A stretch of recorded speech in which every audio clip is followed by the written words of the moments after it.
잠언이라고 하는 것은 솔로몬의 잠언 1장 1절을 읽어보면 다윗의 아들 이스라엘 왕 솔로몬의 잠언이라. 그래서 저자가 솔로몬입니다.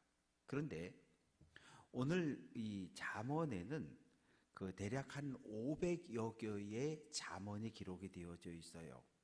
잠언인데 한자로 쓰면은 바늘 잠자, 침 잠자예요.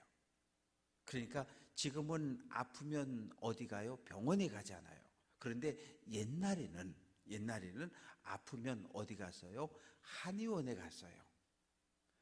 체했어요. 그러면 침을 꽉 놔주면 막힌 게 뚫려가지고 이렇게 잘 소화가 되기도 하고, 또 어디 이렇게 다쳐가지고 멍이 들었다 그러면 또 침 맞고 부항 뜨고 그러면 이렇게 피가 빨리 빠지기도 하고, 이 침이라고 하는 것이 우리의 아픈 부위에 콕콕 찌르면 통증을 가져다 주지만 우리의 아픈 부위를 치유해 주는 것처럼 잠언의 말씀이라고 하는 것은 우리가 믿음의 길을, 인생의 길을 걸어갈 때 꼭 필요한 말씀이에요.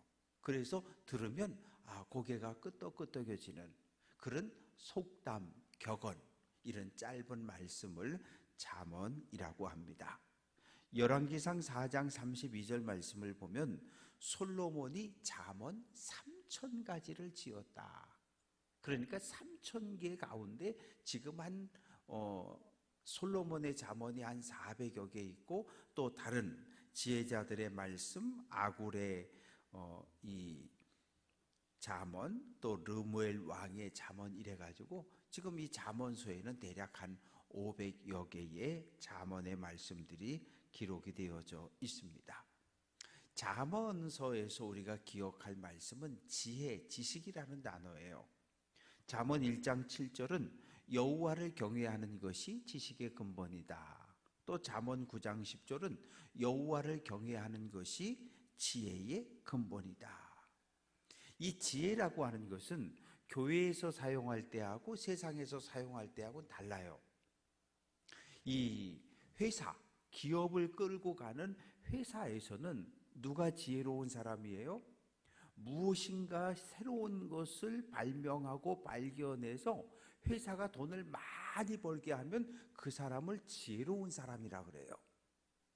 또 어떤 조직에서 뭐 선한 목적이든 나쁜 목적이든 그 집단의 이득을 가져올 수 있는 방법을 찾아내는 사람을 지혜로운 사람이라고 이야기해요. 출애굽기를 보면 바로가 신하들과 함께 회의를 하잖아요. 어떻게 하면 야곱의 자손들, 이스라엘의 후손들의 숫자를 줄일 수 있을까? 임금님, 아침부터 저녁까지 하루 종일 일을 시키면 됩니다. 야, 그래, 너 참 지혜롭다. 그래서 일을 시켰는데 아이고, 아기를 더 많이 낳는 거예요. 그래서 또 어떻게 하면 좋을까? 임금님, 산파를 불러다가 협박을 해가지고 시브리 여인이 아들을 낳으면 죽이라고 명령을 하면 좋습니다. 야, 너 참 지혜로운 사람이다. 그것도 안 되는 거예요. 임금님, 아예 시브리인의 가정에 아들이 태어나면 나일강에 던져 죽이라고 명령하시지요. 그래, 야, 너 지혜로운 사람이다. 이 세상에서는 자기 집단의 이익을 위해서 좋은 방법을 찾아낸 사람을 지혜롭다 그래요. 그러나 잠언에서, 성경에서 이야기하는 지혜라고 하는 건 그런 거 아니에요. 성경에서 이야기하는 지혜라고 하는 것은 하나님과 바른 관계를 맺게 하는 것, 하나님의 말씀에 순종하는 삶을 살아가게 하는 것을 성경은 지혜라고 이야기해요. 어떻게 하면 거룩하신 하나님과 관계를 잘 유지해 갈 수 있을까? 어떻게 하면 거룩하신 하나님처럼 나도 이 땅에서 거룩한 삶을 살아낼 수 있을까? 이것을 깨달아 알아가는 것을 잠언서는 지혜라고 이야기를 합니다. 잠언 31장 10절은 누가 현숙한 여인을 찾아 얻겠느냐 이렇게 질문하면서 끝나요. 그래서 그 답이 어디에 있냐면 룻기에 있어요. 룻기 3장 11절은 내가 현숙한 여자인 줄을 나의 성읍 백성이 다 아느니라. 잠언서가 질문을 하고 룻기가 대답을 하기 때문에 오늘 우리 성경 말고 히브리인들의 성경을 보면 잠언 뒤에 룻기가 붙어 있어요. 왜냐하면 질문하고 대답하기 때문에. 그런데 오늘 우리 성경은 역사 순서대로 쓰다 보니까 이 룻기가 사사시대에 일어날 일이니까 사사기 뒤에 룻기가 붙어 있습니다.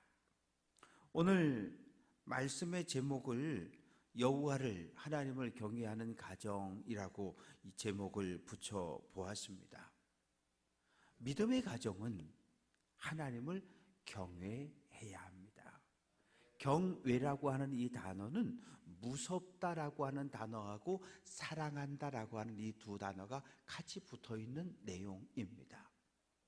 그래서 하나님을 경외한다라고 하는 이 말의 의미는 혹시라도 내가 잘못해서 내가 범죄해서 하나님과 관계가 깨지면 어떡하지? 혹시 내가 죄를 지어서 거룩한 하나님의 마음을 아프게 하면 어떡하지? 이런 두려움을 성경은 경외라고 이야기하는 거예요. 사랑하는 마음 더하기 두려워하는 마음을 합쳐서 경외라고 이야기를 합니다. 많은 재물을 가지고 있지만 늘 두려움에 떨며 살아가는 것보다 차라리 적은 재물을 가지고 있어도 늘 하나님을 경외하며 예배하며 기도하는 삶을 살아가는 사람이 더 행복하다 이렇게 이야기를 합니다. 이 복의 개념이 시대마다 조금씩 달라요. 아브라함과 이삭과 야곱 시대의 복이라고 하는 것은 첫째는 이 후손이 번성하는 것, 두 번째는 가축, 짐승이 계속 소와 양과 이렇게 점점점 늘어나는 것, 그리고 세 번째는 장수하는 것, 이런 것을 복이라고 생각했어요. 우리도 지금 마찬가지로 그 족장들이 받았던 그 복을 우리도 다 받기를 원해요. 그런데 시편에 보니까 복 있는 사람은 이렇게 이야기하면서 복의 개념이 바뀌었어요. 뭐라고 바뀌었냐 하면 시편 1편 1절은 복 있는 사람은 악인의 꾀를 따르지 않고 죄인의 길에 서지 않고 오만한 자리에 앉지 않는 사람이 복 있는 사람이다. 복 있는 사람은 오직 여호와의 율법을 즐거워하며 하나님의 율법을 묵상하는 사람을 복 있는 사람이라고 이야기해요. 그런데 이 복의 개념이 또 바뀌었어요. 어디 와서? 신약에 와서. 마태복음 5장을 보면 예수님이 산에서 가르치신 산상수훈이 나오는데 거기 팔복이 등장을 합니다. 팔복. 심령이 가난한 자는 복이 있다. 애통하는 자는 복이 있다. 온유한 자는 복이 있다. 의에 줄이고 목마른 자는 복이 있다. 긍휼히 여기는 자는 복이 있다. 마음이 청결한 자는 복이 있다. 화평하게 하는 자는 복이 있다. 의를 위하여 박해를 받는 자는 복이 있다. 예수님 때문에 욕을 먹고 박해당하는 사람이 복이 있다. 그런데 우리가 이 팔복은 별로 안 좋아해요. 왜? 말씀대로 살다가 고난을 받는 것을 성경은 복이라고 이야기하는 거예요. 예수님은. 왜? 마태복음 5장 12절은 너희 전에 있던 선지자들도 이같이 박해하였다라고 말씀하셔요. 하나님 말씀대로 살려고 몸부림치고 애를 쓰다가 하나님의 뜻을 이루려고 애쓰고 노력하다가 고난을 당하고 순교를 당하는 것을 성경은 복이라고 이야기하는데 여러분은 어떤 복이 제일 좋으셔요? 이 족장들이 받았던 부자가 되고 자손이 번성하고 건강하게 장수하는 것, 저도 그게 제일 좋아 보여요. 이 예수님이 말씀하시는 팔복, 예수님 때문에 고난당하고 예수님 때문에 감옥에 갇히고 예수님 때문에 매를 맞고 이런 건 저도 싫어요. 그런데 예수님이 말씀하시는 복은 예수님 때문에, 하나님 때문에 고통당하는 자가 복이 있는 사람이라고 이야기해요. 그래서 예수님도 복이 있는 사람이고 베드로도 복이 있는 사람이고 바울도 복이 있는 사람이고. 왜? 그러나 그 끝은 보면 예수님은 십자가에 죽으셨고 베드로는 십자가에 까꿀로 죽었고 바울은 참수형을 당해서 순교를 당하게 되고. 그런데 이런 것을 성경은 우리에게 복이라고 이야기해요.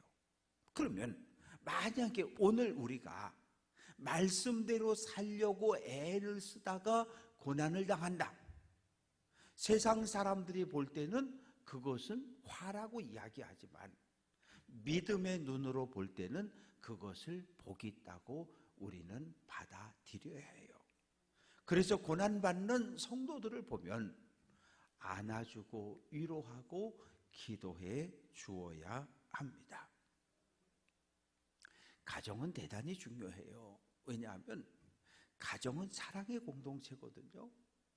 가정이 무너지면 사회가 무너지는 거고 가정이 무너지면 교회가 무너지는 거예요. 교회라고 하는 것은 따지고 보면 한 가정 한 가정 한 가정 한 가정 한 속계 한 속계 선교회가 모여서 교회가 되는 거거든요. 그런데 속회와 선교회의 가장 기본이 되는 가정이 무너져 버리면 어떻게 돼요? 교회는 무너져 버리는 거예요. 그래서 한 가정을 우리가 소중히 여겨야 돼요. 그런데 가족이라고 하는 것은 늘 만나고 늘 함께 있잖아요. 그러다 보니까 실수를 하게 돼요. 실수를. 여러분이 저를 만나서 저에게 뭐 쌍욕을 한다거나 막 소리를 지르고 달려들고 저한테 그럴 일이 거의 없으시잖아요. 그런데 가족들 사이에서는 그런 일들이 벌어진단 말이에요. 가장 가깝다는 이유로, 친하다는 이유로, 늘 함께 생활한다는 이유로. 그런데 그러면 안 된다는 거예요. 왜? 상처를 받는 사람들이 생겨나는 거예요. 누구에겐가 당신에게 가장 많은 아픔과 상처를 준 사람이 누구입니까? 물어보면 북한의 김정은이요. 그렇게 대답하는 사람은 단 한 사람도 없어요. 왜? 김정은은 나하고 아무 상관이 없거든요. 미국의 트럼프, 바이든, 러시아의 푸틴 아무 상관없는 사람들이에요. 나에게 상처를 가장 많이 주는 사람은 가족이에요. 형제예요. 왜? 수십 년 동안을 한 울타리, 한 공동체 안에서 함께 생활해 왔기 때문에 나도 모르게 상처를 주기도 하고 나도 상처를 받기도 하고. 그래서 작년에 고등학생이 엄마를 살해한 사건이 있어서 온 사회를 충격에 빠뜨렸어요. 왜 엄마를 죽였을까? 고등학교 2학년이 전교에서 성적도 1등, 2등을 하는 그런 머리 좋은 학생이었는데 그 아이의 이야기를 들어보면 아버지하고 엄마하고 이혼했고 엄마가 이 아들 하나를 바라보고 사는데 그저 공부. 그래서 어떨 때는 성적이 떨어졌을 때 엄마한테 매맞을 게 두려워서 성적표를 이렇게 고쳤다는 거예요. 자다가 걸리면 50대를 맞는데 엄마가 50대를 한 번에 힘이 없어 못 때리니까 4번에 끊어서 때린다는 거예요. 대충 때리는 게 아니라 얼마나 모질게 때렸는지 허벅지 살이 다 터지고 그리고 이 옷이 그 터진 살과 타고 붙어가지고 떨어지지 않을 정도로.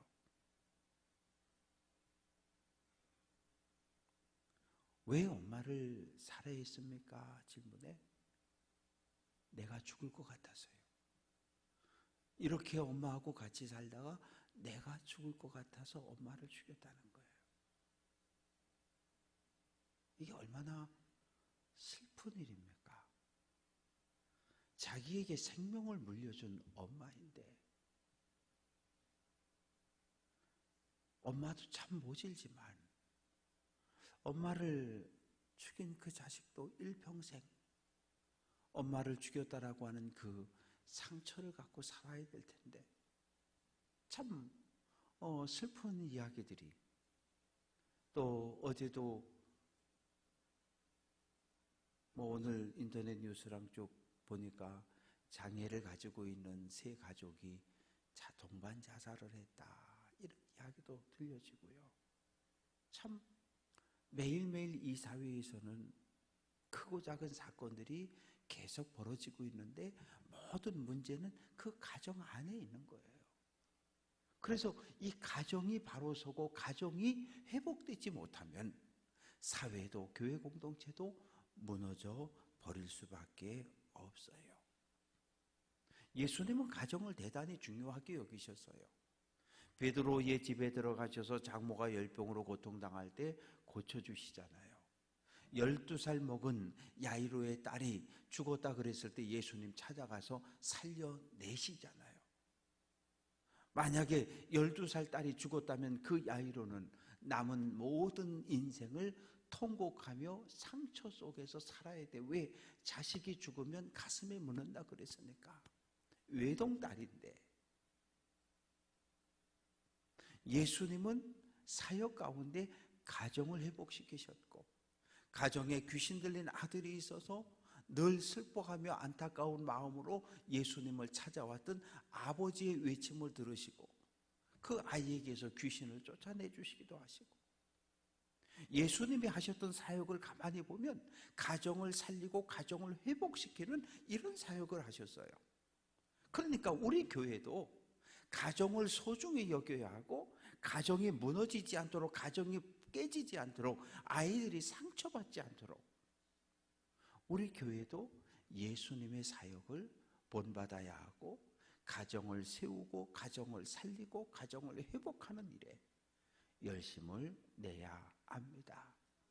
바라고 소망하는 것은 5월은 가정의 달인데, 하여튼 1년 12달 가족들을 위해서 늘 기도하시지만 5월 한 달만큼은 사랑하는 자녀 손들, 연로하신 부모님, 그리고 우리 교회 학교와 교사들을 위해서 늘 기도해 주시기를 주님의 이름으로 부탁드립니다.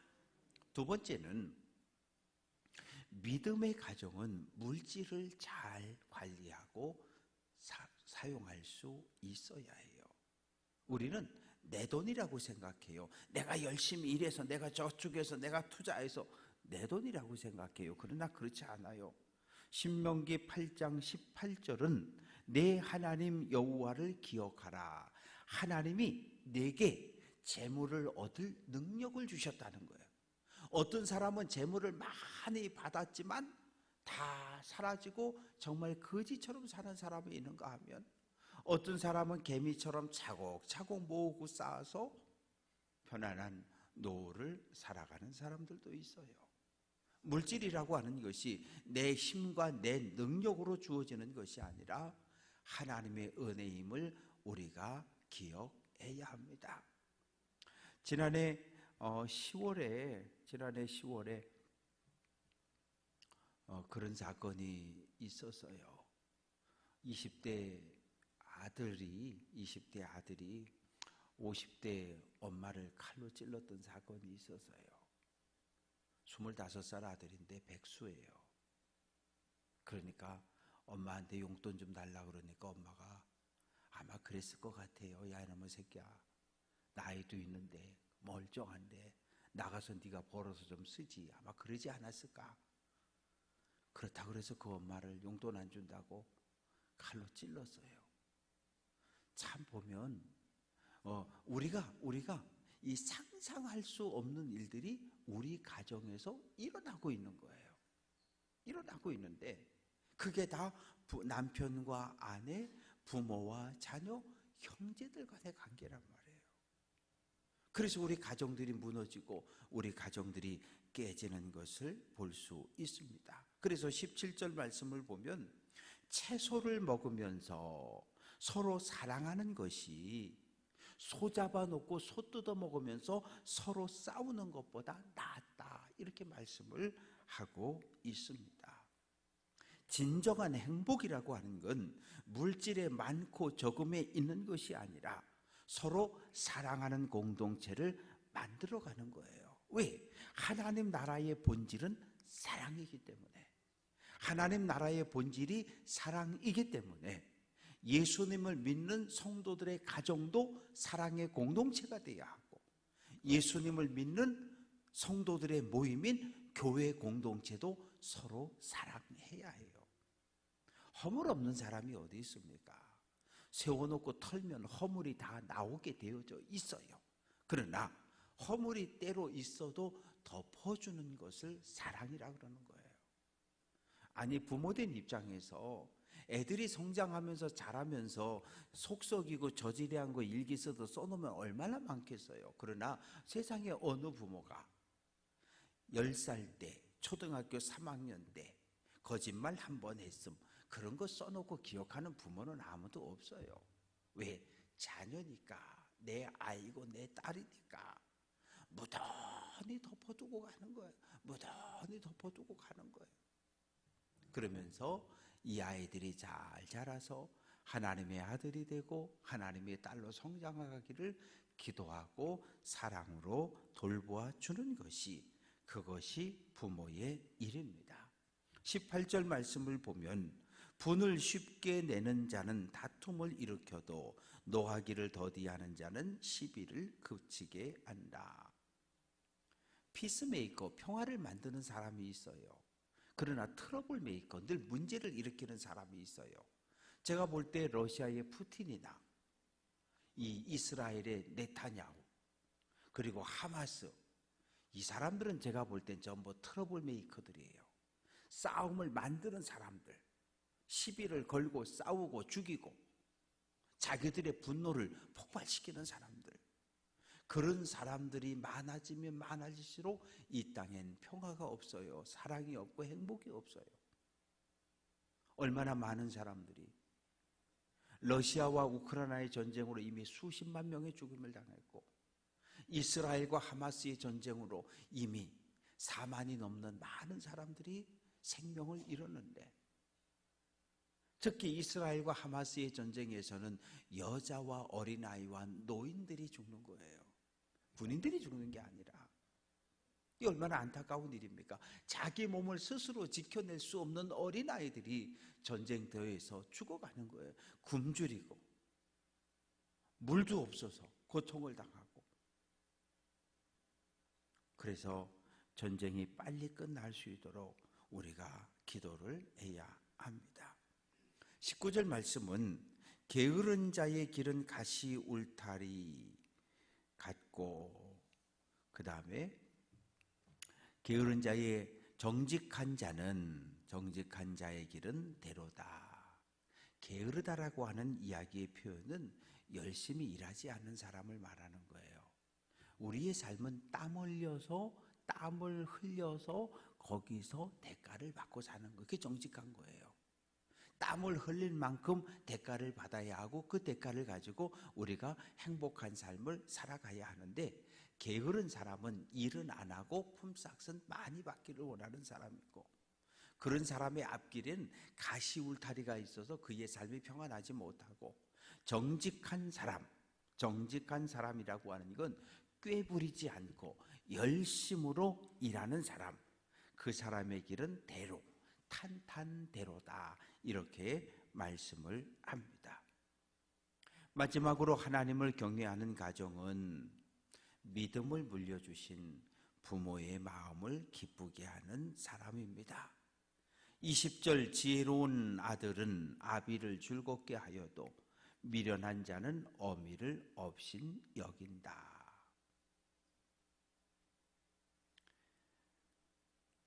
하나님을 믿는 성도의 가정은 서로가 서로를 존귀하게 대해야 돼요.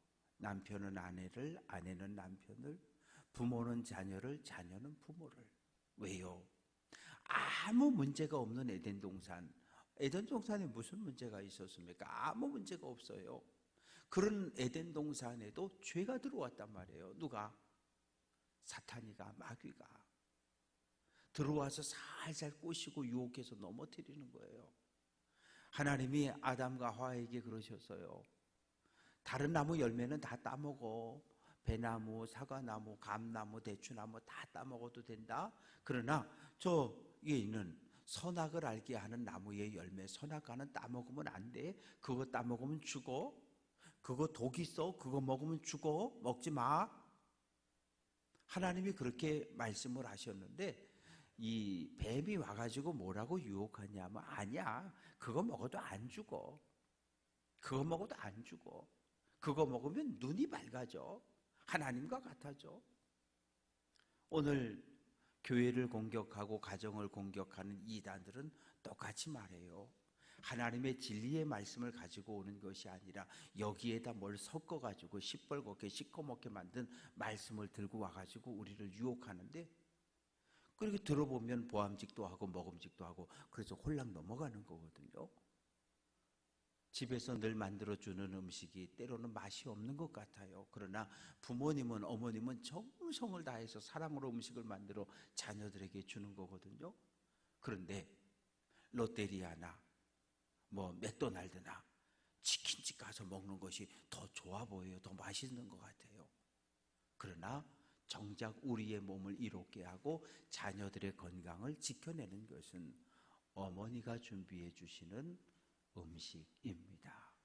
그래서 때로 하나님의 말씀이 좀 지루하기도 하고 하나님의 말씀이 답답한 것 같기도 하지만, 이렇게 우리가 하나님의 말씀 진리로 무장하고 있지 않으면 우리도 언제든지 이단과 뱀의 유혹에 넘어갈 수 있습니다.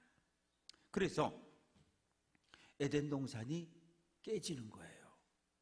그리고 하나님께서 아담과 하와를 에덴 동산에서 쫓아내버리셨어요. 그리고 나서 에덴 동산으로 돌아오려고 몸부림을 쳤지만 결국 돌아오지 못했습니다. 오늘 말씀을 정리해 보도록 하겠습니다. 사랑하는 성도 여러분, 하나님을 믿는 성도들의 가정이 하나님의 말씀을 붙잡고 진리의 말씀을 붙잡고 늘 믿음으로 달려갈 수 있기를 주님의 이름으로 축원합니다. 우리에게 생명을 물려주신 부모님을 소중히 여기고 사랑하고, 그리고 우리의 생명이 물려진 자녀들과 손주들을 소중히 여기며 생명이 물려진 것처럼 믿음도 물려주고 우리의 자녀 손들이 하나님 앞에 바른 믿음의 길을 걸어갈 수 있도록 늘 깨어 기도하시는 우리 귀한 성도들 될 수 있기를 주님의 이름으로 축원합니다.